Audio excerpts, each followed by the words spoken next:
when Admiral Henderson laughed at the young woman in civilian clothes standing at the base entrance. He had no idea he was mocking someone who would soon command more respect than he ever would. What happened next would shake the entire naval hierarchy and prove that true authority comes not from rank alone, but from something far more powerful. The morning sun cast long shadows across Naval Base Norfolk as Lieutenant Commander Sarah Chun adjusted the collar of her civilian blazer. She had deliberately chosen to wear street clothes for this particular visit, knowing that sometimes the most important missions required moving unnoticed. At 34, Sarah possessed the kind of quiet confidence that came from years of proving herself in rooms where she was often the only woman, the youngest person, or both. Her black sedan pulled up to the main gate, and she stepped out with the measured grace of someone accustomed to command. The security guard, a young petty officer who clearly didn't recognize her without her uniform, glanced at her civilian attire with barely concealed skepticism. "Ma'am, I'll need to see your ID and verify your clearance," he said, his tone suggesting this might take a while. Sarah handed over her military identification card without comment. She understood the protocol, even when it meant enduring the occasional raised eyebrow from personnel who expected military officers to look a certain way. Her appearance often surprised people. At 5 feet 6 inches tall, with shoulder-length black hair usually pulled back in a neat bun, she could easily pass for a corporate executive or government contractor rather than one of the Navy's most decorated intelligence officers. As the guard examined her credentials, Sarah noticed a commotion near the main administration building. A group of officers had gathered around someone she couldn't quite see, their body language suggesting either excitement or concern. She made a mental note to investigate later, after completing her primary objective for the day.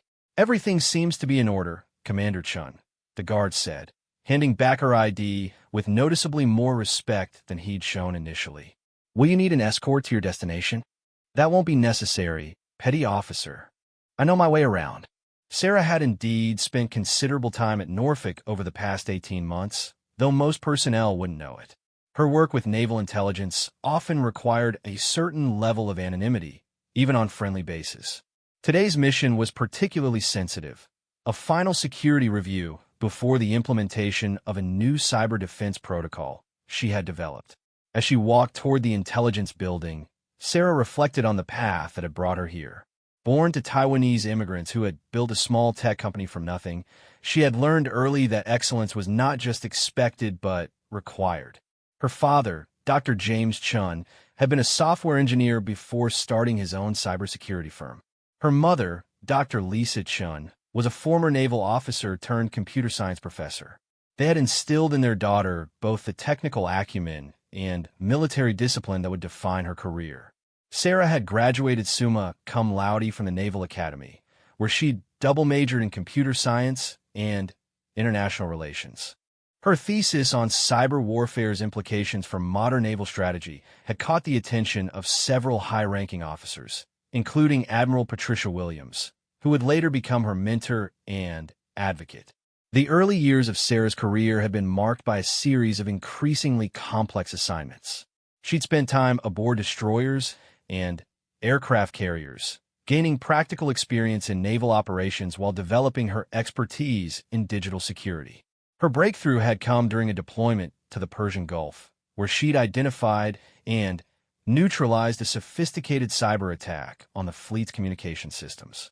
That success had led to her current position as the Navy's youngest lieutenant commander in cyber operations, though few people knew the full extent of her responsibilities. Sarah's official title was innocuous enough, Senior Analyst, Naval Cyber Command, but her actual role was far more significant. She was the primary architect of the Navy's next-generation cyber defense strategy, a system that would revolutionize how naval forces protected themselves in an increasingly connected world. As she approached the intelligence building, Sarah noticed the same group of officers she'd seen earlier. They appeared to be in heated discussion, and she caught fragments of conversation about budget cuts and personnel reassignments. She filed the information away for later consideration, knowing that even casual conversations could reveal important intelligence about the base's operational status. The intelligence building was a nondescript concrete structure that gave no external hint of the sophisticated technology housed within. Sarah badged in through multiple security checkpoints, each one scanning different biometric markers. The final checkpoint required both palm print and retinal scans along with a verbal password that changed daily. Inside, the building hummed with the quiet efficiency of a well-run intelligence operation. Sarah made her way to the secure conference room, where she would be conducting her final briefing on the cyber defense protocol. She had spent the better part of 2 years developing this system, working with teams across multiple commands, and incorporating lessons learned from both friendly exercises and real-world cyber attacks. The conference room was already set up with the necessary secure communication equipment. Sarah connected her encrypted laptop and began reviewing her presentation materials one final time. The briefing would be delivered to a group of senior officers via secure video conference, including representatives from Pacific Fleet, Atlantic Fleet, and Naval Forces Europe. As she worked, Sarah's mind wandered to a conversation she'd had with her mentor, Admiral Williams, just 2 weeks earlier. The Admiral had warned her about the challenges she might face as the youngest officer ever to present directly to the Chief of Naval Operations Staff. "Sarah, you've done exceptional work," Admiral Williams had said during their secure phone call. "But you need to be prepared for skepticism. There are officers who believe that cyber operations should be handled by contractors, not uniformed personnel. They'll question your experience, your age, and unfortunately, they may question your authority for reasons that have nothing to do with your qualifications." Admiral Williams had been right, of course. Throughout her career, Sarah had encountered officers who seemed surprised that someone who looked like her could possess the technical expertise and operational experience she'd demonstrated time and again. She'd learned to let her work speak for itself, knowing that results mattered more than first impressions. The secure video conference system chimed, indicating that participants were beginning to join the session. Sarah straightened her blazer and checked her notes one final time. This briefing represented the culmination of years of research, development, and testing. If approved, her cyber defense protocol would be implemented across the entire Navy within 6 months. Admiral Thomas Richardson, the Fleet Cyber Operations Commander, was the first to appear on screen. Sarah had worked with him before and appreciated his direct, no-nonsense approach to complex technical issues. Admiral Richardson had been one of the first senior officers to recognize the strategic importance of cyber warfare, and he'd been instrumental in securing funding for Sarah's project. "Commander Chun," Admiral Richardson said, his image crystal clear despite the encryption, "I've reviewed your preliminary materials, and I'm impressed. The Joint Chiefs are very interested in what you've developed." Other officers began joining the conference, each appearing in their own window on Sarah's screen. Admiral Patricia Williams appeared next, offering Sarah an encouraging nod. Admiral Michael Torres from Pacific Fleet joined shortly after, followed by Admiral Catherine Murphy from Naval Forces Europe. As the briefing began, Sarah felt the familiar calm that came over her during important presentations. She delivered hundreds of briefings during her career, but this one was special. The cyber defense protocol she was about to present could fundamentally change how the Navy approached digital security. "Good morning, Admirals," Sarah began, her voice clear and confident. "Today I'll be presenting the final specifications for the Integrated Naval Cyber Defense Protocol, designation Shield 7. This system represents a comprehensive approach to protecting our naval assets from cyber threats across all domains of operation." The first section of her presentation covered the current threat environment, using recently declassified examples of cyber attacks against naval facilities and vessels. Sarah had been personally involved in investigating several of these incidents, giving her insights that went far beyond what most officers possessed. Admiral Torres leaned forward, clearly engaged. "Commander, these attack vectors are more sophisticated than I realized. How confident are you that Shield 7 can counter these specific threats?" "Sir, we've tested the system against simulated versions of every attack type shown here, plus several theoretical scenarios developed by our Red team. In controlled testing, Shield 7 achieved a 98.7% detection rate and a 94.2% successful countermeasure deployment rate. The numbers were impressive, and Sarah could see the impact on her audience. Admiral Murphy asked several technical questions about implementation timelines, while Admiral Richardson focused on integration with existing systems. Each question demonstrated that these senior officers understood both the complexity of what Sarah had accomplished and its potential significance. Halfway through the presentation, Admiral Williams asked about potential vulnerabilities. Commander Chun, no system is perfect. What keeps you awake at night regarding Shield 7? It was a fair question, and Sarah had prepared for it. Admiral, my primary concern is the human element. Shield 7 can protect against known attack vectors and can adapt to new ones through machine learning, but it requires proper implementation and maintenance. The system is only as strong as the personnel who operate it. This led to a discussion about training requirements and personnel certification. Sarah had developed a comprehensive training program that would ensure consistent implementation across all Navy commands. The program included both technical training for cyber specialists and awareness training for all personnel who might interact with protected systems. As the presentation entered its final phase, Sarah outlined the proposed implementation timeline. Shield 7 would be deployed in 3 phases over 18 months, beginning with high-priority assets and gradually expanding to cover the entire fleet.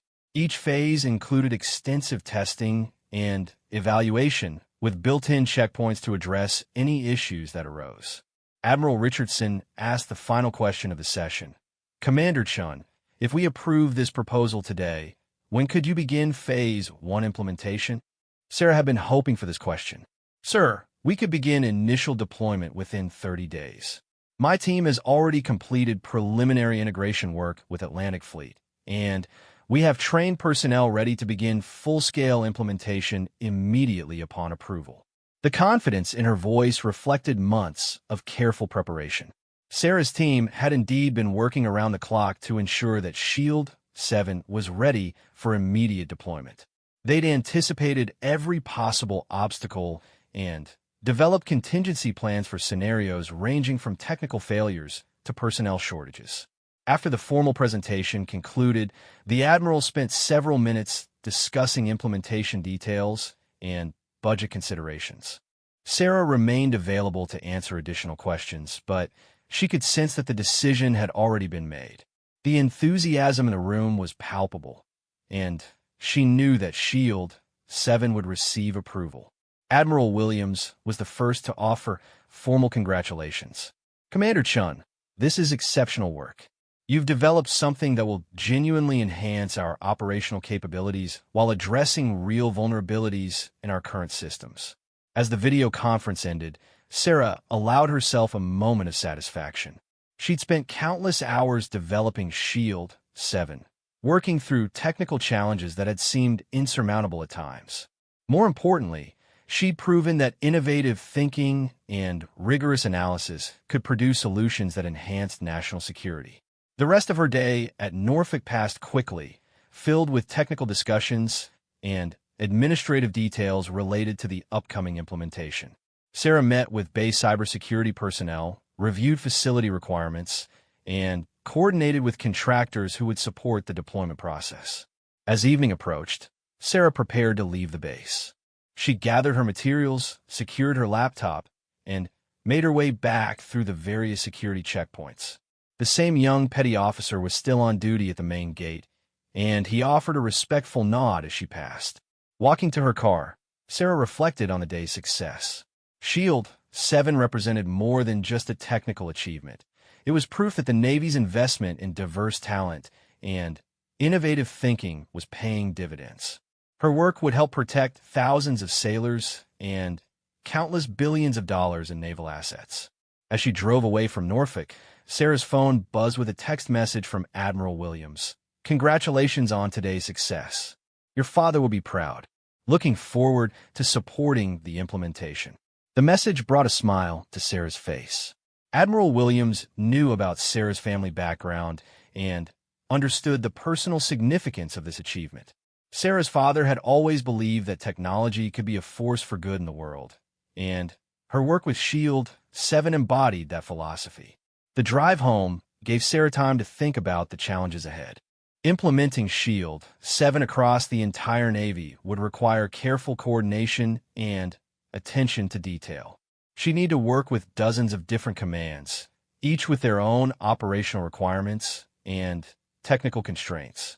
But Sarah was confident in her team and her system. They'd spent years preparing for this moment, and they were ready to deliver results. SHIELD-7 would not only enhance naval security, but would also demonstrate the value of investing in innovative personnel and cutting-edge technology. As she pulled into her driveway, Sarah's phone rang. The caller ID showed Admiral Richardson's number, and she answered immediately. "Commander Chun, I wanted to call personally to congratulate you on today's presentation. The Joint Chiefs have given final approval for SHIELD-7, and we're moving forward with full implementation starting next month." The news was exactly what Sarah had hoped to hear, but she maintained her professional composure. "Thank you, sir. My team and I are ready to begin deployment immediately." "I know you are, Commander. That's why we're also approving your promotion request. Congratulations, Captain Chun." The promotion was unexpected, but well-deserved. At 34, Sarah would become one of the youngest captains in naval intelligence, a testament to her exceptional work and the Navy's recognition of her contributions. After ending the call, Sarah sat in her car for a few moments, processing the magnitude of what had just happened. She not only secured approval for her most important project, but had also achieved a career milestone that most officers reached much later in their careers. Tomorrow would bring new challenges as she began implementing SHIELD-7. But tonight, Sarah allowed herself to enjoy this moment of triumph. She had proven that innovation, dedication, and excellence could overcome any obstacle, and she looked forward to continuing to serve her country with distinction. 3 weeks after her promotion to captain, Sarah Chun found herself standing outside Admiral Henderson's office at Naval Base San Diego. She had arrived in civilian clothes again, this time wearing a simple navy blue dress and blazer that made her look more like a Pentagon contractor than a newly promoted Navy captain. The choice was deliberate. Her mission today required a certain level of discretion. Admiral James Henderson commanded the Pacific Fleet's surface forces, overseeing more than 40 ships and 15,000 personnel. At 58, he was a veteran of 2 decades in command positions, known for his traditional approach to naval operations and his skepticism toward what he called newfangled technology solutions. Sarah's assignment was to brief Admiral Henderson on SHIELD-7 implementation across his command, but intelligence reports suggested he might resist the new protocol. Several sources indicated that Henderson viewed cybersecurity as a job for civilian contractors, not uniformed personnel. He had reportedly questioned whether the Navy needed to invest so heavily in what he termed computer games. As Sarah waited in the outer office, she reviewed Henderson's service record on her encrypted tablet. The Admiral had distinguished himself during combat operations in the Middle East, earning multiple commendations for tactical excellence and leadership under fire. His criticism of cyber initiatives wasn't rooted in ignorance. He simply believed that traditional naval warfare skills were more important than digital defense capabilities. Admiral Henderson's secretary, a senior chief petty officer with 25 years of service, looked up from her computer terminal. "Captain, the Admiral is running about 10 minutes behind schedule. He's finishing up a conference call with Fleet Command." Sarah nodded politely, using the extra time to review her presentation materials. Today's briefing would be challenging because Henderson had already expressed doubts about SHIELD-7 in written correspondence with Fleet Command. He'd argued that the resources devoted to cyber defense would be better spent on traditional weapons systems and personnel training. The door to Henderson's office opened, and Admiral Henderson emerged, still talking animatedly on his phone. At 6 feet 2 inches tall, with graying brown hair and weathered features, he looked like Central Casting's idea of a naval officer. His uniform was perfectly pressed, his ribbons precisely aligned, and his bearing unmistakably authoritative. Henderson glanced at Sarah without recognition, taking in her civilian attire with obvious disapproval. He covered the phone's mouthpiece and spoke to his secretary. "Chief Morrison, who's this contractor here to see me? I don't have any vendor meetings scheduled this afternoon." Before the secretary could respond, Henderson returned to his phone conversation, speaking loudly enough for Sarah to hear every word. "Listen, Bob, I don't care what the Pentagon analysts think about cyber threats. Ships win battles, not computers. If these tech companies want to sell us expensive toys, they can find someone else to pitch to." Sarah maintained her professional composure, though she felt a familiar flash of irritation. She'd encountered this attitude before: senior officers who dismissed both cybersecurity and the personnel who specialized in it. Henderson's assumptions about her identity and role revealed the kind of thinking that made cyber defense implementation unnecessarily difficult. Chief Morrison cleared her throat diplomatically. "Sir, this is Captain Sarah Chun from Naval Cyber Command. She's here for your 3 o'clock briefing on the Shield 7 implementation." Henderson's expression shifted from confusion to embarrassment, then quickly to annoyance. He ended his phone call abruptly and turned to face Sarah with poorly concealed frustration. "Captain Chun, you're not what I expected." His tone carried a hint of accusation, as if Sarah had deliberately misled him by not wearing her uniform. Sarah stood and extended her hand professionally. "Good afternoon, Admiral Henderson. I appreciate you taking time for this briefing. I know you have concerns about the Shield 7 protocol, and I'm here to address them directly." Henderson shook her hand briefly, then gestured toward his office. "Let's get this over with. I'll give you 15 minutes to explain why the Navy thinks it needs to spend $200 million on cybersecurity when we can barely afford to maintain our existing ships." As they entered Henderson's office, Sarah noticed the decor immediately. The walls were covered with photographs of ships, battle scenes, and Henderson with various dignitaries and fellow officers. Model destroyers and aircraft carriers occupied prominent positions on bookshelves filled with naval history and strategy texts. Everything about the office emphasized traditional naval power and heritage. Henderson gestured to a chair across from his desk while he remained standing, a subtle power play that Sarah recognized but chose to ignore. She calmly opened her laptop and connected to the office's secure presentation system. "Admiral, before I begin the formal briefing, could you share your specific concerns about Shield 7? I'd like to address them directly rather than giving you a generic presentation." Henderson seemed surprised by the question, clearly expecting a standard corporate-style pitch. He sat down heavily in his chair and leaned back, crossing his arms. "Fine. My concerns are simple. First, cyber attacks are theoretical problems, not operational realities. In 28 years of service, I've never seen a cyber attack affect actual naval operations. Second, we're asking experienced officers to waste time learning computer skills instead of focusing on real war-fighting capabilities. Third, this whole cybersecurity industry is just contractors trying to sell expensive solutions to problems that don't exist." Sarah nodded thoughtfully, making notes on her tablet. Henderson's concerns weren't unique, and she prepared responses based on similar conversations with other traditional-minded officers. "Admiral, I appreciate your directness. Let me address each point with specific examples from recent operations." Sarah pulled up a classified briefing slide showing a map of the South China Sea. 6 months ago, during Exercise Pacific Thunder, the USS Chancellorsville experienced a complete communications blackout for 47 minutes. The crew assumed it was equipment failure, but post-exercise analysis revealed a sophisticated cyber attack that penetrated the ship's networks through a compromised contractor laptop. Henderson leaned forward, his interest clearly piqued. "I wasn't briefed on any cyber incident during Pacific Thunder. The incident was classified above your clearance level initially, sir. The attack was attributed to a state actor testing our defensive capabilities. During those 47 minutes, Chancellorsville was essentially deaf and blind, unable to communicate with the strike group, receive targeting data, or coordinate defensive measures. Sarah displayed additional slides showing the attack's progression and impact.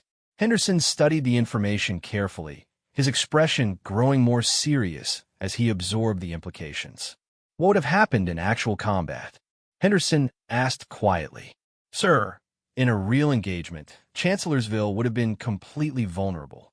The attackers gained access to navigation systems, communications equipment, and even some weapons control interfaces.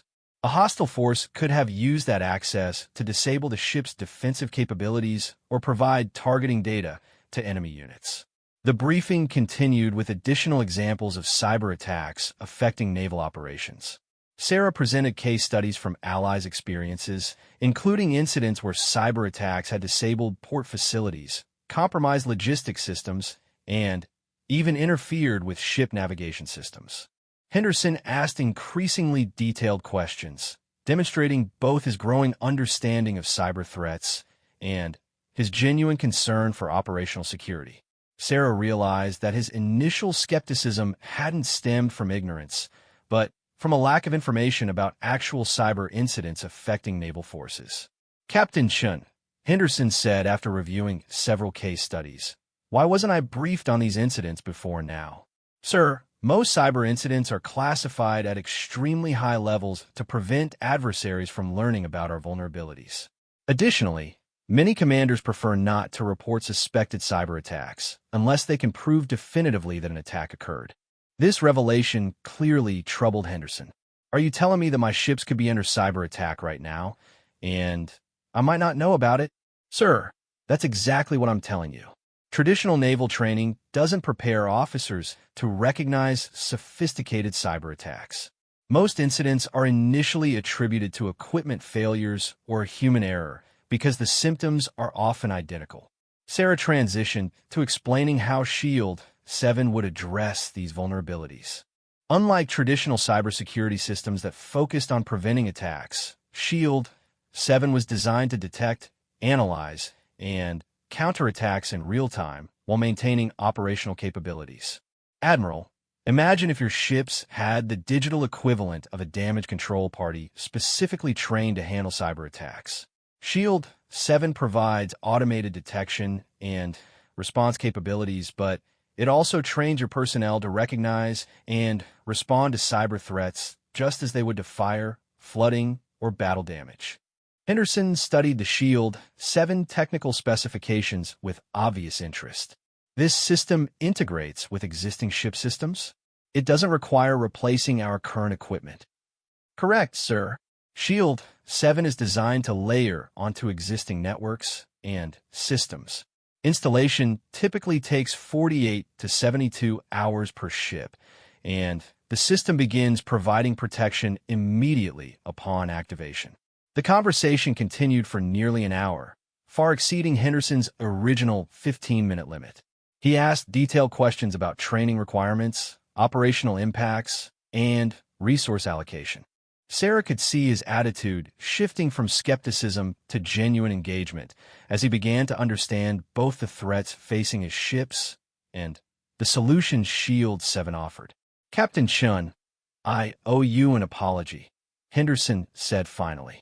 When I saw you in civilian clothes, I made assumptions about who you were and why you were here. That was unprofessional, and I'm sorry. Sarah appreciated the apology, but deflected gracefully. Sir, no apology necessary. I chose civilian clothes deliberately because I knew this conversation might be sensitive. Sometimes it's easier to discuss controversial topics when everyone feels comfortable. Henderson stood and walked to his window, which offered a panoramic view of San Diego Harbor. Several ships were visible at anchor, including 2 guided missile destroyers and an aircraft carrier. Sarah could see him processing the implications of what he'd learned for the vessels under his command. How soon can we begin Shield 7 implementation across surface forces? Henderson asked, still looking out at his ships. Sir, we could begin installation on your highest priority vessels within 2 weeks. Full fleet implementation would take approximately 4 months, assuming no significant technical complications. Henderson turned back to face Sarah, his expression now determined rather than skeptical. Make it happen, Captain. I want Shield 7 on every ship in my command as quickly as possible. The transformation in Henderson's attitude was remarkable, but Sarah knew it reflected a common pattern. Once senior officers understood the real nature of cyber threats to naval operations, they typically became strong advocates for defensive measures.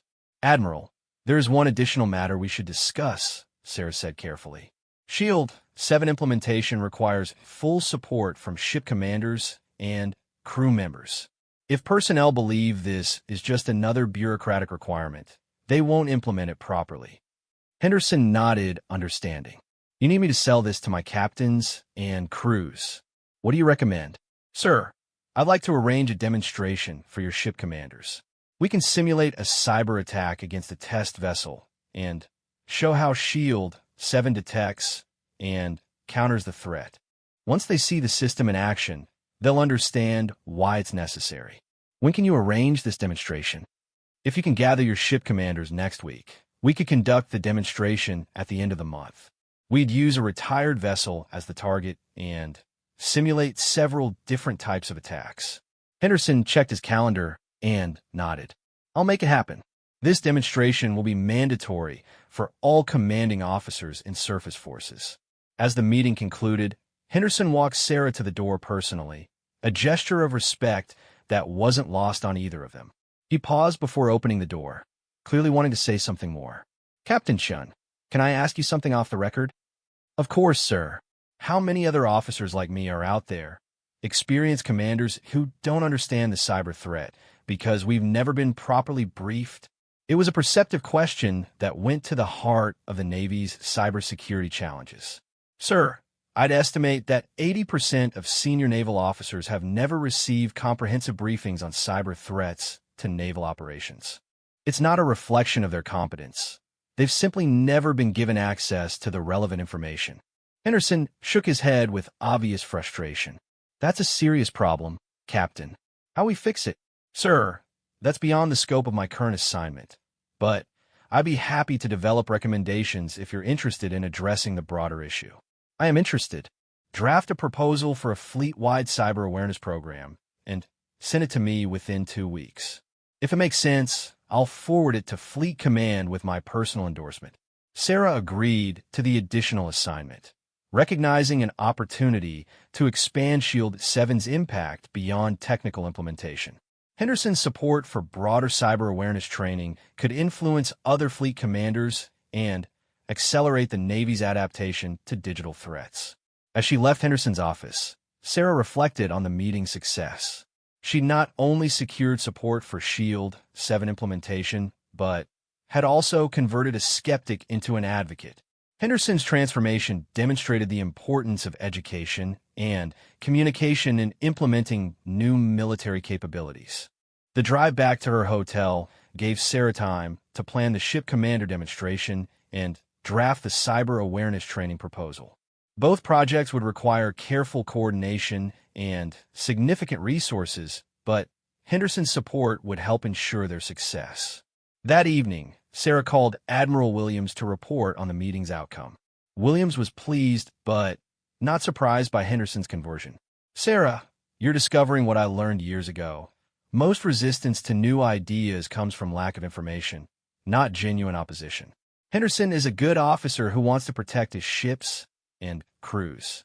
Once he understood that cyber threats were real, his resistance disappeared. Williams was right, of course. Sarah's experience with Henderson reinforced the importance of patient education and clear communication when implementing new military technologies. Technical excellence wasn't enough. Successful implementation required building understanding and support among the officers who would use the new capabilities. As she prepared for sleep, Sarah reviewed her notes from the Henderson meeting and began outlining the ship commander demonstration. The event would need to be dramatic enough to capture attention while remaining technically accurate and operationally relevant. She envisioned a scenario where a retired destroyer would face multiple simulated cyber attacks, while Shield 7 demonstrated its defensive capabilities. Ship commanders would observe from a nearby vessel, watching real-time displays of attack detection, analysis, and countermeasures. The demonstration would prove that cyber defense wasn't abstract or theoretical. It was a practical military capability that could mean the difference between mission success and catastrophic failure. Once Henderson's commanders witnessed Shield 7's effectiveness firsthand, they would become advocates for its implementation across their own vessels. Sarah's phone buzzed with a text message from Admiral Richardson. Heard about your successful meeting with Henderson. Excellent work. Looking forward to seeing the demonstration you're planning. News of Henderson's conversion was apparently already spreading through Navy leadership circles. Sarah took that as a positive sign. Senior officers were clearly paying attention to Shield 7 implementation progress and recognizing its strategic importance.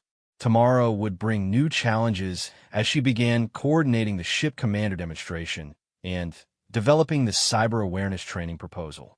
But tonight, Sarah could take satisfaction in knowing that she'd overcome another obstacle and expanded support for a program that would help protect American naval forces for years to come. The morning of the ship commander demonstration dawned clear and calm off the coast of San Diego. Sarah stood on the bridge of the USS Coronado, a literal combat ship serving as the observation platform for 23 commanding officers from Admiral Henderson's surface forces. Below deck, teams of technicians were making final preparations for what would be the most comprehensive cyber defense demonstration in Navy history. The target vessel, the decommissioned destroyer USS McCampbell, lay at anchor 2 miles away. Despite being retired from active service, the McCampbell had been fitted with operational versions of the same computer systems used throughout the Pacific Fleet. Over the past week, Sarah's team had installed Shield 7 on the destroyer and configured it to face a series of increasingly sophisticated simulated cyber attacks. Admiral Henderson stood beside Sarah on the bridge, watching the final preparations through binoculars. His transformation from skeptic to advocate had been complete, and he'd personally ensured that every ship commander under his authority attended today's demonstration. Captain Chun, Henderson said quietly, I hope you understand what's at stake here. These officers command some of the finest ships in the Navy, but most of them still think cyber warfare is science fiction. If this demonstration doesn't convince them, implementing Shield 7 will be an uphill battle. Sarah nodded, fully aware of the pressure. Success today would accelerate Shield 7 deployment across the Pacific Fleet. Failure could set the program back months, while skeptical commanders found excuses to delay implementation. Sir, I'm confident in what we're about to show them. Shield 7 has been tested extensively, and today's scenarios are based on actual attacks we've detected against naval facilities. The ship commanders gathered in the Coronado's main briefing room represented decades of collective naval experience. Sarah recognized several faces from previous assignments, including Captain Michael Rodriguez, who commanded the guided missile destroyer USS Halsey, and Captain Jennifer Walsh, whose ship USS Stockdale had participated in recent freedom of navigation operations in the South China Sea. As the officers took their seats, Sarah could sense a mixture of curiosity and skepticism. Most had attended because Henderson had made participation mandatory, not because they believed cyber defense was critical to their missions. Several were checking phones and tablets, clearly viewing the demonstration as time away from more important duties. Admiral Henderson called the room to attention and introduced Sarah with an unusually strong endorsement. Officers, Captain Chun is here to demonstrate a capability that could revolutionize how we protect our ships from a threat most of us have never seen firsthand. I'll be honest, 2 weeks ago, I was skeptical about cyber defense. Today's demonstration changed my perspective completely, and I believe it will change yours as well. Sarah began with a brief overview of the McCampbell's configuration and the scenarios they would observe. The destroyer's systems were identical to those found on active vessels, including navigation computers, communications equipment, weapons control systems, and engineering controls. Today you'll witness 5 different cyber attacks against the McCampbell, Sarah explained. Each represents a real attack type we've observed against naval targets. The first 4 attacks will succeed, showing you what happens when a ship lacks adequate cyber defenses. The final attack will demonstrate Shield 7's defensive capabilities. The first scenario began immediately. On the briefing room's main display, a real-time feed showed the McCampbell's bridge and combat information center. Sarah's team had placed cameras throughout the ship to capture the attack's effects on actual equipment and displays. Scenario 1 simulates a basic network intrusion through a compromised email attachment, Sarah announced. This attack type has been successful against several Allied navies in the past 2 years. Within minutes, the effects became visible. Computer screens on the McCampbell began displaying error messages, and several systems started rebooting continuously. The ship's communications equipment fell silent as the attack spread through connected networks. Captain Rodriguez leaned forward in his seat, studying the display intently. Captain Shun, how long would it typically take a crew to recognize this as a cyber attack rather than equipment failure? In real incidents, recognition usually takes between 2 and 6 hours, sir. Most crews initially assume they're dealing with hardware problems or software glitches. The second scenario demonstrated a more sophisticated attack, targeting the ship's navigation systems. The McCampbell's GPS receivers began displaying incorrect position data, while the ship's internal navigation computers showed the vessel moving in directions contradicting actual movement. Captain Walsh raised her hand. What happens if this occurs during a sensitive operation? If we can't trust our navigation data, we can't safely operate near other vessels or in restricted waters. Exactly, Captain.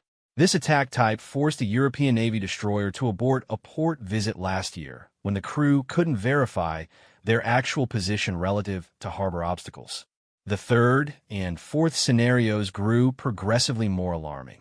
The third demonstrated how attackers could access weapons control systems, potentially preventing defensive responses or causing misfires. The fourth showed attackers manipulating engineering controls, creating false alarms, and potentially compromising ship safety systems. By the conclusion of the fourth scenario, the briefing room had grown noticeably quieter. Officers who had been checking phones were now focused entirely on Sarah's presentation. The reality of cyber threats to naval operations was becoming undeniably clear.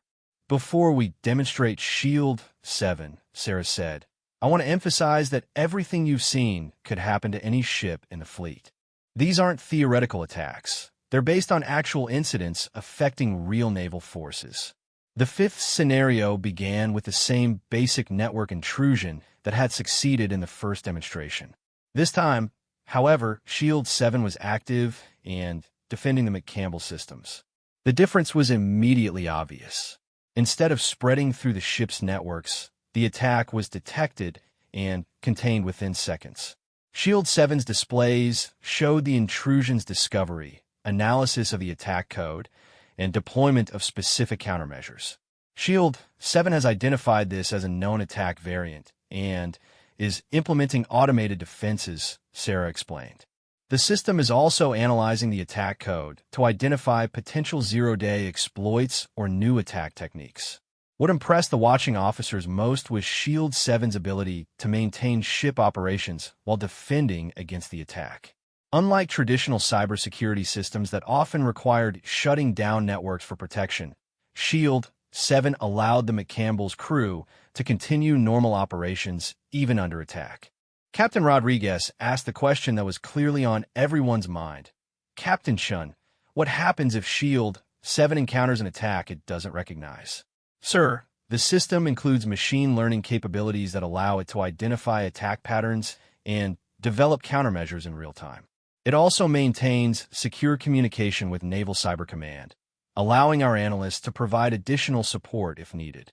Sarah demonstrated this capability by launching a completely novel attack against the McCampbell, one that hadn't been included in Shield 7's original programming. The system detected the intrusion, analyzed its behavior, and developed appropriate countermeasures within 3 minutes. The demonstration concluded with a simulation of multiple simultaneous attacks, the kind of coordinated cyber assault that naval intelligence analysts believe state actors were developing for potential use against American forces. Shield 7 successfully defended against all 5 concurrent attacks while maintaining full ship operations. As the demonstration ended, Admiral Henderson asked for questions and comments. The response was overwhelmingly positive, with officers asking detailed questions about implementation timelines, training requirements, and integration with existing ship systems. Captain Walsh spoke for many of her colleagues. Captain Shun, I came here today expecting another bureaucratic briefing about computer security. What I witnessed was a demonstration of a genuine war-fighting capability. How quickly can SHIELD 7 be installed on the Stockdale? Similar questions came from commanders throughout the room. Officers who had been skeptical an hour earlier were now competing for early installation slots. The demonstration had achieved exactly what Sarah had hoped, converting doubt into enthusiasm. Admiral Henderson concluded the session with a directive that surprised even Sarah. Captain Shun, I'm accelerating our SHIELD 7 implementation timeline. I want this system installed on every ship in surface forces within 60 days, not the 4 months we discussed earlier. The ambitious timeline would require significant resources and coordination, but Henderson's commitment ensured that those resources would be available. Sarah agreed to the accelerated schedule, knowing her team was prepared for the challenge. After the ship commanders departed, Admiral Henderson remained on the Coronado's bridge with Sarah, watching the McCampbell being prepared for return to port. Captain, that demonstration was even more effective than I expected, Henderson said. Those officers have never seen anything like SHIELD 7, and they understand now that cyber threats are real operational concerns. Sarah appreciated the feedback, but she was already thinking about the challenges ahead. Accelerating the installation timeline would require perfect coordination between her technical teams, ship maintenance schedules, and operational requirements. Sir, meeting the 60-day deadline will require some flexibility from ship commanders regarding maintenance windows and crew training schedules. You'll have whatever cooperation you need, Henderson assured her. I'll personally ensure that ships are available when your teams need access. The conversation was interrupted by a secure phone call from Admiral Williams.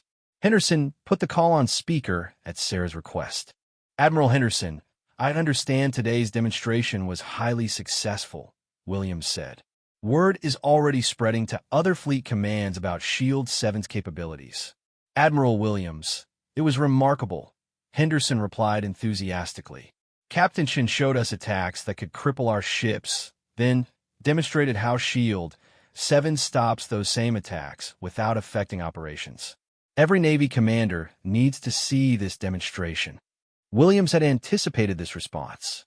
Admiral Richardson and I have been discussing exactly that possibility. We'd like to arrange similar demonstrations for Atlantic Fleet and Naval Forces Europe. Sarah volunteered to coordinate the additional demonstrations, recognizing an opportunity to accelerate SHIELD 7 deployment beyond the Pacific Fleet. Henderson immediately offered to provide personnel and resources to support demonstrations for other commands. As the Coronado returned to port, Sarah reflected on the day's success. The demonstration had not only secured Henderson's support for accelerated implementation, but had also created advocates who would promote SHIELD 7 to their peers in other commands. The secure satellite phone in her cabin rang as they approached San Diego Harbor. Admiral Richardson's voice was clearly excited despite the encrypted connection's slight delay. Captain Shun, I just finished briefing the Chief of Naval Operations on today's demonstration. He wants to see SHIELD 7 in action personally. This was an unexpected development that could have massive implications for the program. A successful demonstration for the CNO would likely result in fleet-wide implementation orders and significant additional funding. Sir, when would the Chief like to observe a demonstration? Next week, if possible. He's particularly interested in the system's ability to defend against coordinated attacks from state actors. Sarah confirmed that her team could arrange a demonstration within the specified time frame, though it would require significant preparation to ensure everything proceeded flawlessly. The CNO's endorsement would be crucial for SHIELD 7's long-term success. That evening, Sarah convened a secure video conference with her technical team to discuss the accelerated Pacific Fleet implementation and the upcoming CNO demonstration. Dr. Michael Park, her lead systems engineer, expressed concerns about the ambitious timeline. Captain, 60-day implementation across Henderson's entire command means installing SHIELD 7 on 43 vessels. That's nearly twice our originally planned pace. Sarah understood the challenge, but Henderson's enthusiasm had created an opportunity that couldn't be ignored. Dr. Park, Admiral Henderson is providing full command support, including priority access to ships and crews. We can't ask for better conditions for rapid implementation. The team spent 2 hours reviewing logistics, personnel assignments, and potential technical obstacles. By the meeting's end, they had developed a detailed implementation plan that would meet Henderson's 60-day requirement while maintaining quality standards. As she prepared for sleep, Sarah reviewed the day's events with satisfaction. The demonstration had exceeded all expectations, converting skeptical commanders into enthusiastic advocates. Henderson's support for accelerated implementation would create momentum that could influence decisions throughout the Navy. Her secure phone buzzed with a text message from Admiral Williams. "Outstanding work today. Henderson called to thank me personally for sending you to brief him. Your demonstration may have been a turning point for Navy cybersecurity." The message reminded Sarah of her broader mission beyond technical implementation. SHIELD 7 represented more than just a cyber defense system. It symbolized the Navy's adaptation to evolving threats and its willingness to embrace innovative solutions developed by its own personnel. Tomorrow would bring new challenges as she began coordinating the accelerated Pacific Fleet implementation and preparing for the CNO demonstration. But tonight, Sarah could take pride in knowing that her work was making American naval forces more secure and more capable of defending against emerging threats. The transformation of Admiral Henderson from skeptic to advocate demonstrated that even the most traditional-minded officers could embrace change when presented with clear evidence of necessity and effectiveness. Sarah's patient education and comprehensive demonstration had overcome decades of institutional resistance to cyber defense initiatives. As she drifted off to sleep, Sarah's mind was already working on the CNO demonstration. Success at that level would secure SHIELD 7's future and validate years of hard work by her entire team. The stakes were high, but Sarah was confident in her system and her team's ability to deliver results when it mattered most.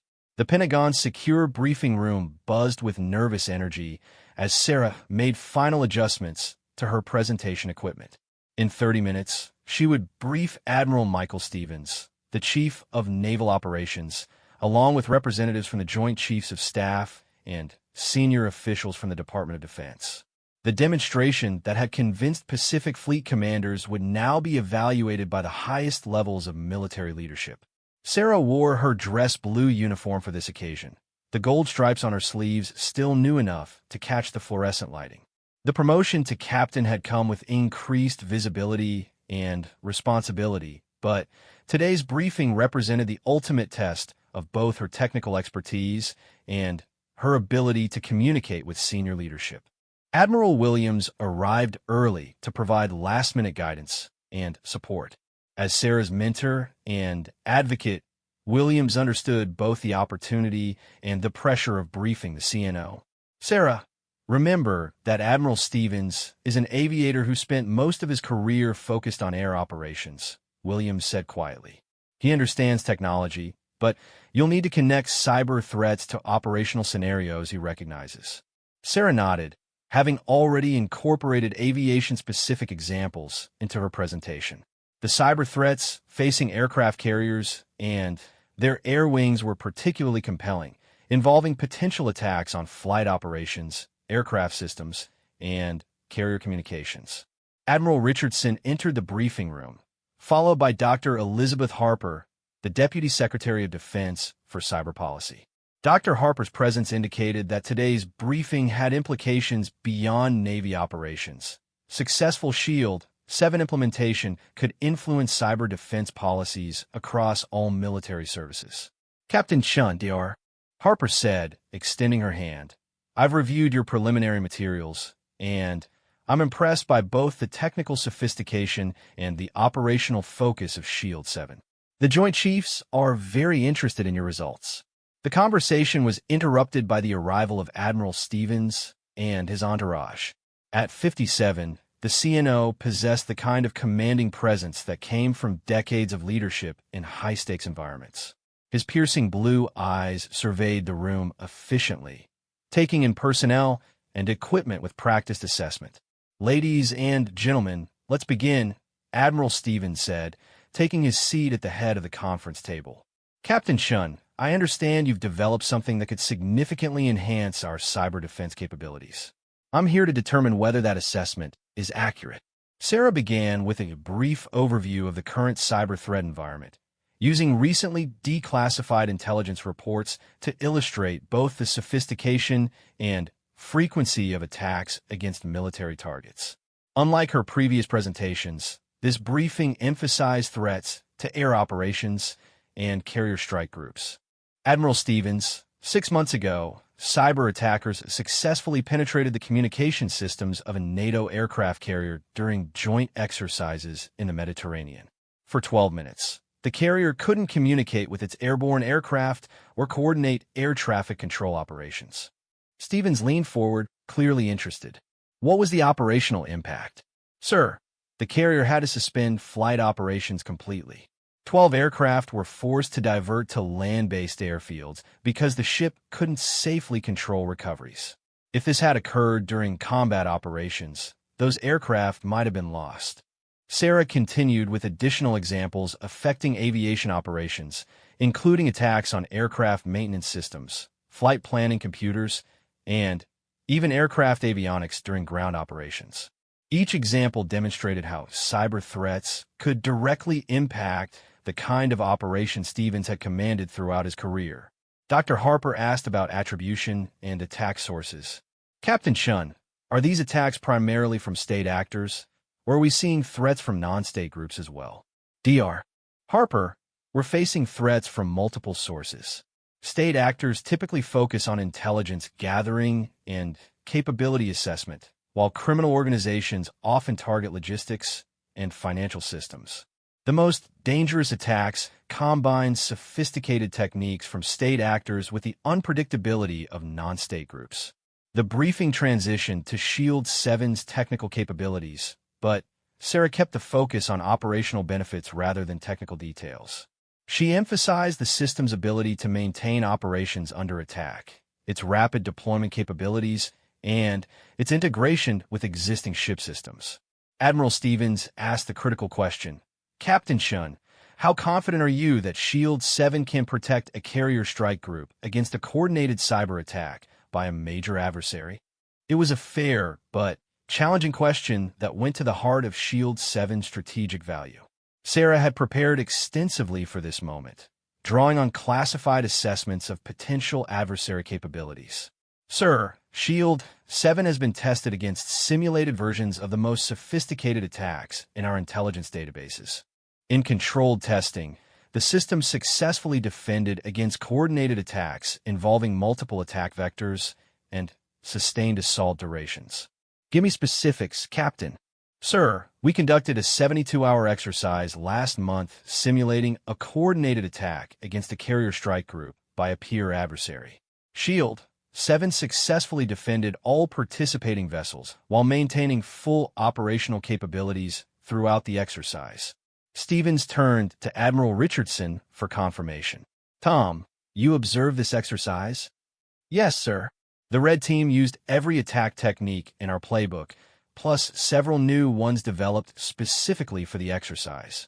Shield 7 not only defended successfully, but also provided our operators with real-time intelligence about attack methods and sources."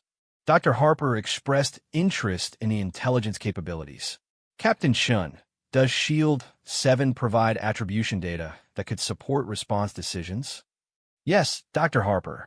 The system analyzes attack code, communication patterns, and targeting preferences to provide operators with assessments of attack sources and intentions.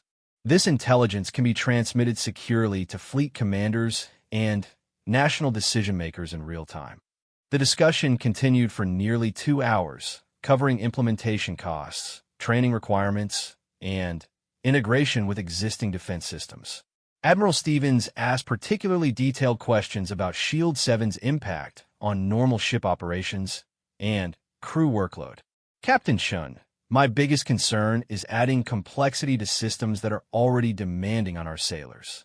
How much additional training does Shield 7 require? Sir, we've designed Shield 7 to operate with minimal crew intervention under normal circumstances.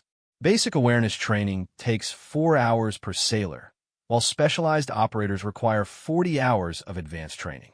Most ships would need only 2 or 3 specialists to operate the system effectively. This answer clearly pleased Stevens, who had spent his career managing the training and operational demands placed on naval personnel. Shield 7's relatively low training requirements addressed a major concern about implementing new technology aboard ships with limited crew time. As the briefing entered its final phase, Sarah presented implementation timelines and resource requirements for fleet-wide deployment. Shield 7 could be installed across the entire Navy within 18 months, assuming adequate funding and personnel support. Admiral Stevens asked his final question, Captain Chun, if we approve fleet-wide Shield 7 implementation today, what keeps you awake at night about this program? Sarah had anticipated this question and prepared a candid response. Sir, my primary concern is complacency. Shield 7 provides excellent protection against known threats, but cyber attackers are constantly developing new techniques. The system is only as effective as our commitment to continuous improvement and adaptation. Dr. Harper nodded approvingly. That's exactly the kind of thinking we need for program managers. Too many cybersecurity initiatives assume that initial deployment is the end of the story.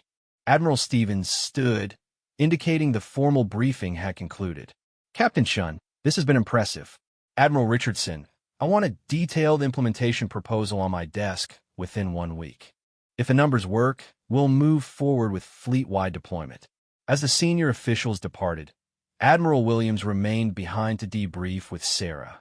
The CNO's positive reaction had exceeded expectations, and fleet-wide approval seemed virtually certain. Sarah, that was exceptional work, Williams said.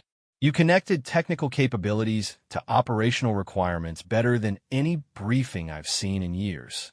The praise was gratifying, but Sarah was already thinking about the implementation challenges ahead. Fleet-wide deployment would require massive coordination across multiple commands, extensive personnel training, and careful integration with ongoing operations. Her secure phone rang as she packed her presentation materials. Admiral Henderson's excited voice was clearly audible despite the encryption. Captain Chun, I just heard from Admiral Stevens' staff about your briefing. Congratulations on what sounds like a complete success. Thank you, sir. How is Pacific Fleet implementation proceeding? Ahead of schedule and exceeding expectations. We've installed Shield 7 on 15 vessels so far, and every ship commander is requesting expedited installation for their remaining ships. Henderson's enthusiasm reflected the broader transformation that had occurred throughout his command. Officers who had initially viewed cyber defense as an unwelcome burden now recognized it as essential operational capability. The conversation was interrupted by another call, this one from Admiral Richardson. Captain Chun, I need you back here immediately. The Secretary of Defense wants a personal briefing on Shield 7 tomorrow morning. The request was unexpected, but represented another significant opportunity. Secretary of Defense Patricia Morrison was known for her focus on technological innovation and military modernization. Her endorsement could secure Shield 7's long-term funding and accelerate its deployment across all military services. Sarah confirmed her availability for the Secretary's briefing, then immediately began planning the necessary adaptations to her presentation. Secretary Morrison would be interested in Shield 7's applications beyond naval operations, including potential use by Army and Air Force units. The flight back to Washington gave Sarah time to research Secretary Morrison's background and policy priorities. Morrison had spent 15 years in the defense industry before entering government service, with particular expertise in cybersecurity and Advanced Technology Systems. As Sarah reviewed her notes, she reflected on the remarkable journey that had brought her to this point. Less than 2 years ago, SHIELD-7 had been a theoretical concept developed by a small team of naval intelligence specialists. Today, it was poised to become a fleet-wide capability with potential applications across the entire military. The transformation hadn't been easy. Every step had required overcoming skepticism, bureaucratic obstacles, and technical challenges. But Sarah's persistence and her team's expertise had gradually convinced even the most traditional officers that cyber defense was essential for modern military operations. Her phone buzzed with a text message from Dr. Park, her lead systems engineer. "Captain, installation teams report successful SHIELD-7 deployment on USS Halsey. Captain Rodriguez says it's the most impressive technology upgrade he's seen in 20 years. The message from Captain Rodriguez was particularly satisfying. He had been among the most skeptical commanders at Henderson's demonstration, questioning whether cyber defense was worth the resources and training time required. His conversion to enthusiastic advocate reflected the broader pattern Sarah had observed throughout the implementation process. As her flight began its descent into Ronald Reagan Washington National Airport, Sarah reviewed her presentation materials one final time. Tomorrow's briefing with Secretary Morrison would determine whether SHIELD-7 became a Navy-specific capability or a defense-wide standard for cyber protection.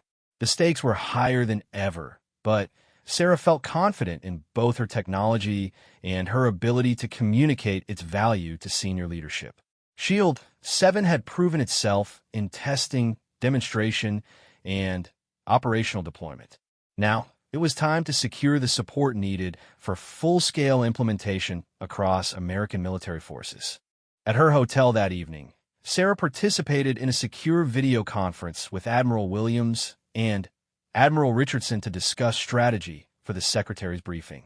Both admirals emphasized the importance of presenting SHIELD-7 as more than just a naval capability.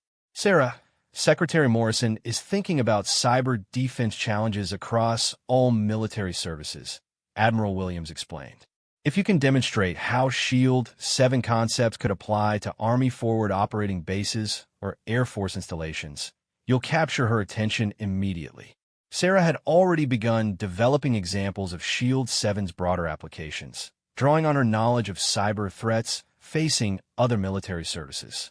The system's core technologies could indeed be adapted for use beyond naval vessels, potentially creating a unified cyber defense capability across all American military forces. As she prepared for sleep, Sarah reviewed the remarkable series of events that had brought her to this moment. Admiral Henderson's initial skepticism and subsequent conversion had opened doors throughout the Pacific Fleet. The successful ship commander demonstration had created advocates who promoted SHIELD-7 to their peers. The CNO briefing had secured high-level support for fleet-wide implementation. Tomorrow's meeting with Secretary Morrison represented the culmination of years of work and the potential beginning of an even larger mission.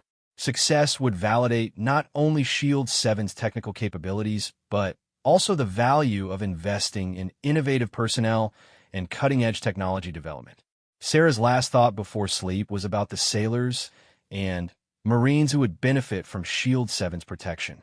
Behind all the briefings, demonstrations, and high-level meetings was a simple goal: keeping American military personnel safe while enhancing their operational capabilities in an increasingly complex threat environment. The Secretary of Defense's conference room overlooked the Potomac River, its windows offering a view of the monuments that symbolized American democracy and military sacrifice. Secretary Patricia Morrison sat at the head of the polished mahogany table, flanked by the Joint Chiefs of Staff and senior officials from across the Department of Defense. Sarah had briefed many high-ranking officers during her career, but never an audience with this level of authority and influence. Secretary Morrison, at 53, projected the confident competence that had made her successful in both private industry and government service. Her background in cybersecurity and defense technology meant she would ask detailed technical questions while focusing on strategic implications. Captain Shun, Secretary Morrison began, Admiral Stevens briefed me on Shield 7's capabilities and your successful implementation across Pacific Fleet. I'm here to determine whether this technology should be adopted department-wide as our standard cyber defense platform. Sarah stood to begin her presentation, feeling the weight of responsibility for not just Shield 7's future, but potentially the cybersecurity of all American military forces. She had spent the previous evening adapting her briefing to address joint service applications and strategic policy implications. Secretary Morrison, members of the Joint Chiefs, Shield 7 represents more than just a naval cyber defense system. The core technologies and operational concepts can be adapted to protect Army forward operating bases, Air Force installations, Marine Corps expeditionary forces, and Space Force satellite operations. General Patricia Hayes, the Army Chief of Staff, immediately expressed interest. Captain Shun, could you elaborate on applications for forward operating bases? Our facilities in contested environments face constant cyber attacks from both state and non-state actors. Sarah had prepared extensively for this question, drawing on classified intelligence reports about attacks against Army installations overseas. General Hayes, last month's attack against forward operating base Phoenix in Eastern Europe demonstrates the vulnerability of current defensive systems. Attackers penetrated base communications, logistics networks, and even some weapons systems through compromised contractor equipment. The example was particularly relevant because FOB Phoenix had been considered well protected by traditional cybersecurity standards. Its compromise had shocked Army leadership and highlighted the inadequacy of existing defensive measures.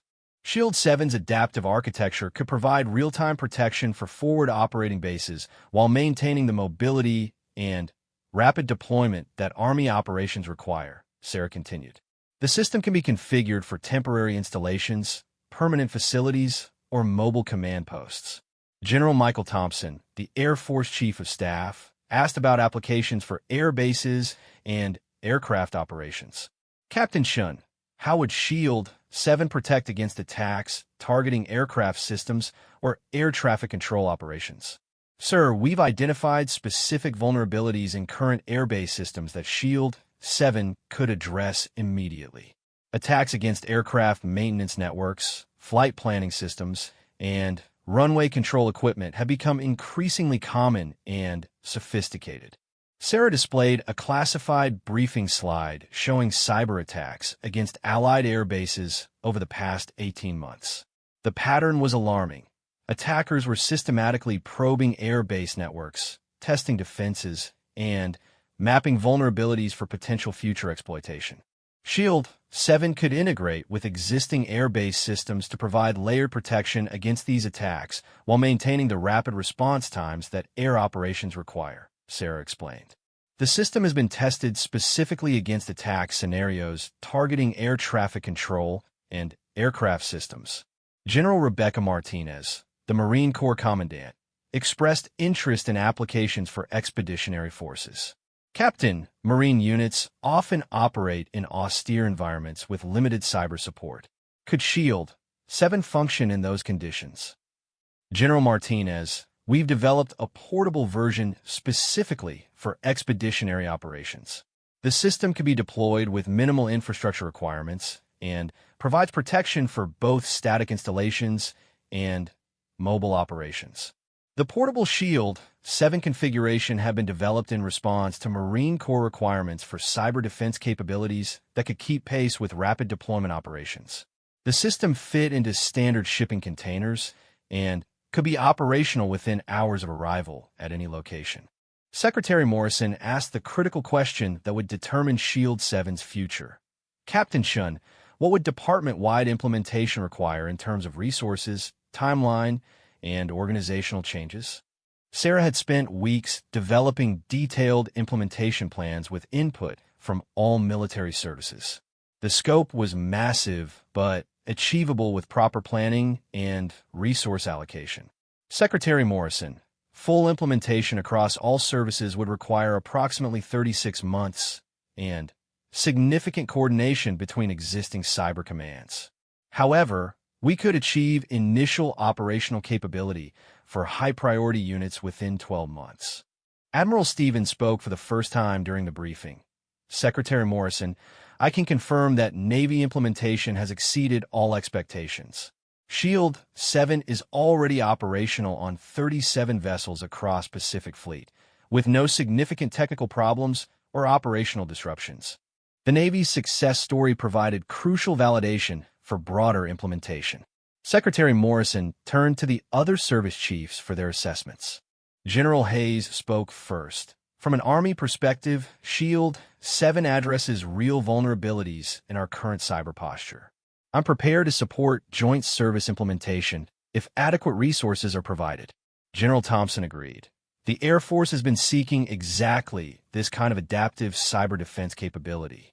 Shield 7 could significantly enhance protection for our most critical installations and operations. General Martinez added her endorsement. Marine Corps expeditionary operations need robust cyber defense that can deploy quickly and operate in contested environments. Shield 7 appears to meet those requirements. General Kevin Park, the Space Force chief, had remained silent during the previous discussion, but now expressed strong interest. Secretary Morrison, satellite operations face unique cyber threats that our current systems can't adequately counter. Shield 7's adaptive capabilities could provide protection we desperately need. The unanimous support from all service chiefs was unprecedented for such a significant technology adoption. Secretary Morrison clearly recognized the importance of this consensus. Captain Shun, I'm impressed by both the technical capabilities and the operational validation you've provided. However, I need to understand potential risks and limitations before approving department-wide implementation. Sarah had anticipated this concern and prepared a comprehensive risk assessment. Secretary Morrison, our primary risks relate to implementation complexity and the need for specialized personnel training. Shield 7 requires careful integration with existing systems and ongoing maintenance by trained operators.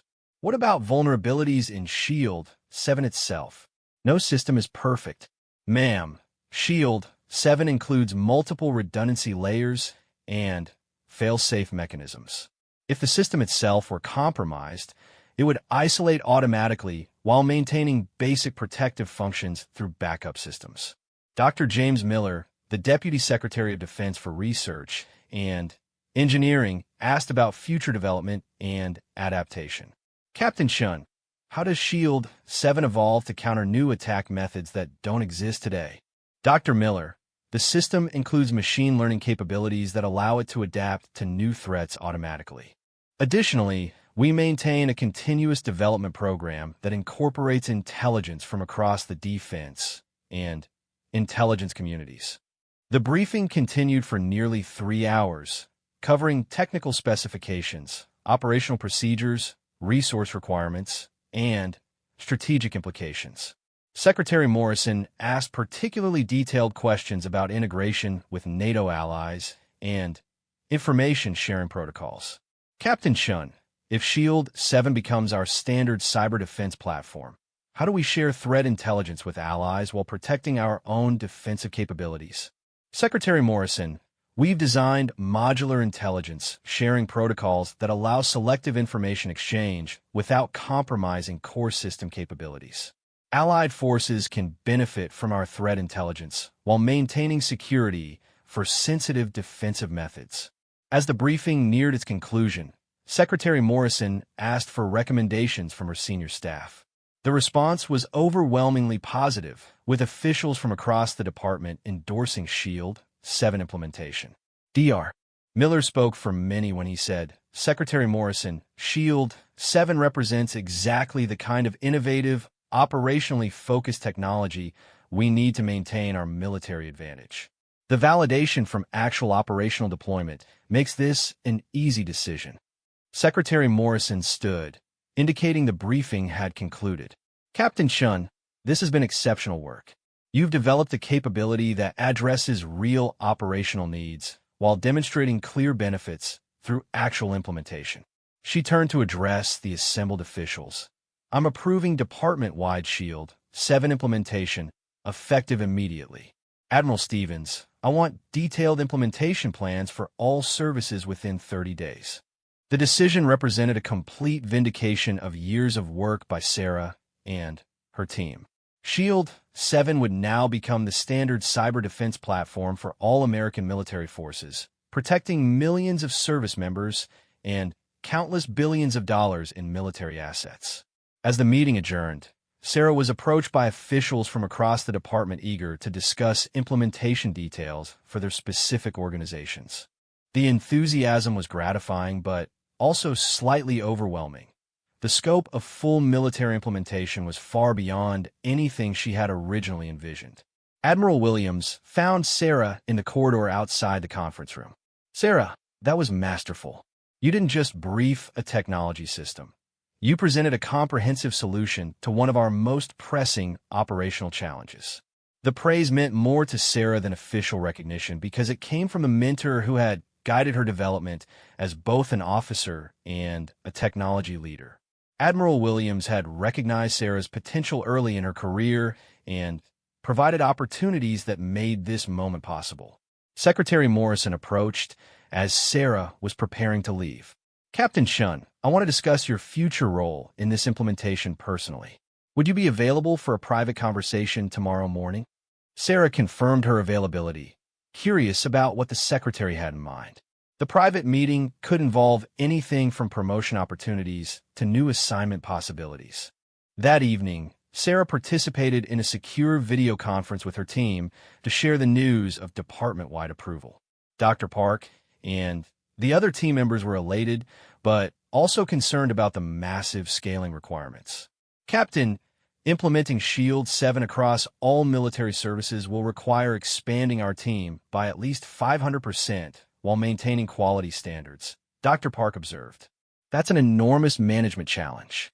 Sarah understood the concern, but felt confident in their ability to meet the challenge. Dr. Park will have unprecedented resources and support for this implementation. More importantly, we'll have the full backing of senior leadership across all services. The team spent 2 hours discussing implementation strategies, personnel requirements, and potential technical challenges. By the meeting's end, they had developed preliminary plans for scaling Shield 7 development and deployment to meet department-wide requirements. Sarah's secure phone rang shortly after the team meeting concluded. Admiral Henderson was calling from San Diego with an update on Pacific Fleet implementation. "Captain Shun, I wanted to congratulate you personally on today's success. I also wanted to report that Shield 7 has already proven its value operationally." "Sir, what do you mean?" 3 days ago, USS Stockdale detected and countered a sophisticated cyber attack while operating in the South China Sea. Captain Walsh reports that without Shield 7, the attack would have compromised the ship's navigation and communication systems. This was exactly the kind of real-world validation that proved Shield 7's operational value. The attack on Stockdale had been detected and countered automatically, allowing the ship to continue its mission without interruption or compromise. "Admiral, has Captain Walsh filed a detailed incident report?" "Yes, and I'm forwarding it to you immediately. The attack patterns match intelligence assessments of state actor capabilities, confirming that we're facing sophisticated threats in real operations. The incident report would provide valuable intelligence for improving Shield 7's defensive capabilities while demonstrating the system's effectiveness to any remaining skeptics." Sarah made a mental note to include the Stockdale incident in future briefings and implementation planning. As she prepared for sleep, Sarah reflected on the remarkable journey that had brought her to this moment. From developing an experimental cyber defense concept to briefing the Secretary of Defense on department-wide implementation, the progression had been both challenging and rewarding. Tomorrow's private meeting with Secretary Morrison would likely determine her role in the massive implementation effort ahead. Sarah hoped to remain closely involved in Shield 7's development and deployment, ensuring that the system continued to meet operational requirements while adapting to evolving threats. Her phone buzzed with a text message from her father, Dr. James Chun. "Sarah, Admiral Williams called to share today's news. Your mother and I are incredibly proud of what you've accomplished. You've proven that innovative thinking and dedicated work can genuinely serve the national interest. The message from her parents reminded Sarah of the personal journey that had paralleled her professional development. Growing up in a family that valued both technological innovation and service to country had shaped her approach to military leadership and problem solving. As she drifted off to sleep, Sarah thought about the thousands of sailors, soldiers, airmen, Marines, and Guardians who would benefit from Shield 7's protection. Behind all the high-level briefings and strategic decisions was a simple goal: keeping American service members safe while enhancing their ability to complete critical missions. The transformation of Admiral Henderson from skeptic to advocate had been just the beginning of a larger change in military thinking about cyber defense. Sarah's patient education, comprehensive demonstrations, and rigorous operational validation had overcome institutional resistance and created momentum for fundamental improvements in military cybersecurity. Tomorrow would bring new challenges as she began planning for the largest military technology implementation in decades. But tonight, Sarah could take satisfaction in knowing that her work had made a real difference in protecting those who serve their country with dedication and courage.